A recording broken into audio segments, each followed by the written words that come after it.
Alright, so this is just going to be a quick little video on my setup for the Death Wish Garage 350Z on Drift Playground 2021. Uh, just some pretty simple stuff here. Just like to switch up the gearing, tire pressure, not much change, but make sure to use the Kendas. They uh, they maintain the best heat while drifting and stuff. You can really get some laps out of them before they start to overheat and change how they react. Uh, the fuel I just leave alone. ABS has to be off for the way I drift because I don't have an e-brake.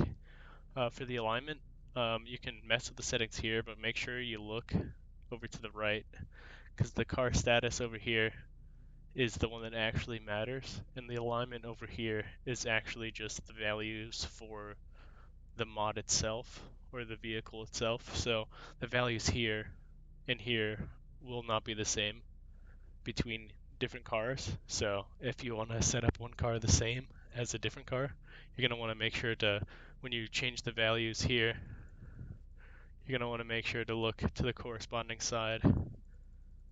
But other than that, just kind of, about a 1/4 inch toe uh, in the rear, so I get that real good forward bite. You can up this a little bit more, but with the length of this track, this works pretty well for me. And then a little bit of about a 1/4 inch toe out in the front, so it self steers a little bit better.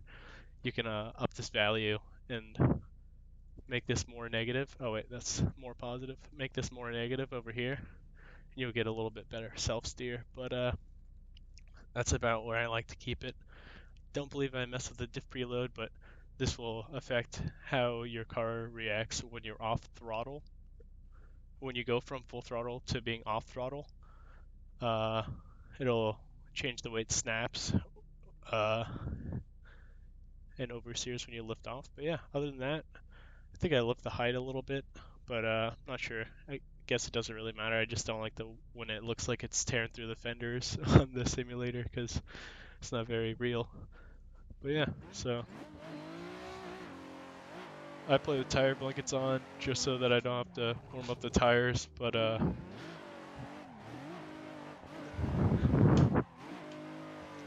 either way, it's pretty good. You just have to be aware that if you don't let your tires warm up, you will push the front more than this setup already does.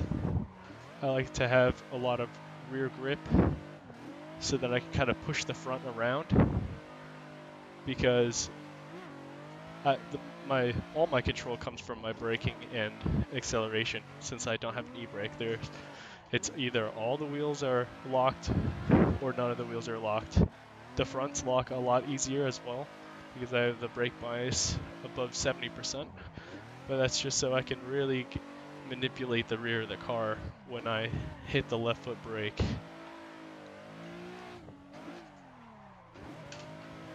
Ooh, little sketchy turn. Hopefully you guys can't hear my wheel too much. Got the G923. The True Force can kind of be a little obnoxious. Oh, stuffed it. It's all good. Part of learning. We're always learning. Did not pick the right line for this, but it's okay. We can sweep up here and fix the line right here. Go to the outside of this guy. Still a little shallow. There we go. Now we're back where we need to be.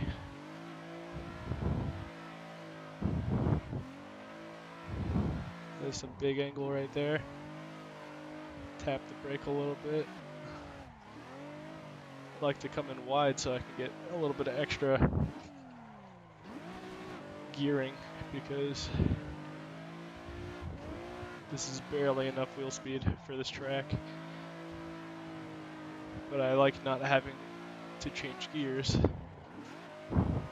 so I can really work on getting the car in the right place on this track. That's what I mainly use this track for, is really getting used to how different cars react to just different setups and different driving styles. I've got to say though, the Deathwish Garage is probably one of the more fun and predictable.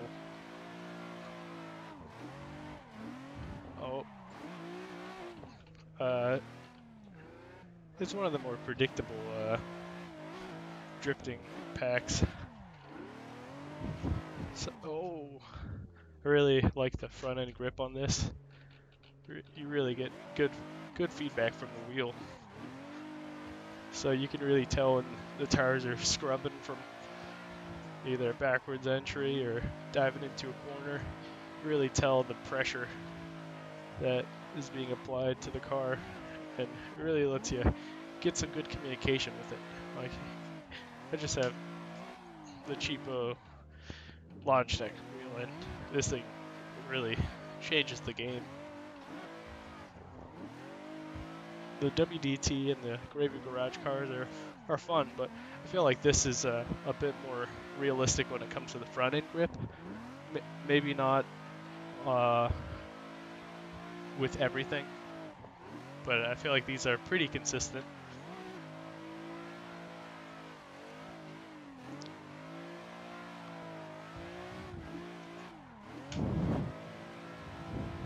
There we go. There is a decent entry. Let's link this lap and close this up.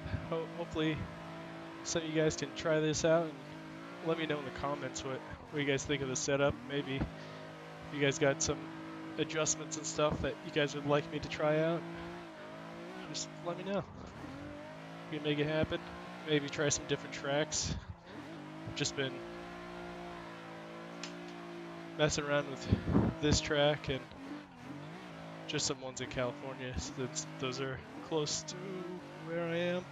So Adams Motorsport Park and Laguna Seca are some big ones, but you know, of course I'm going to drift OSW and Irwindale and all that, because watching Adam LZ and all those people who actually got me into drifting, yeah, might as well. Got the simulator here.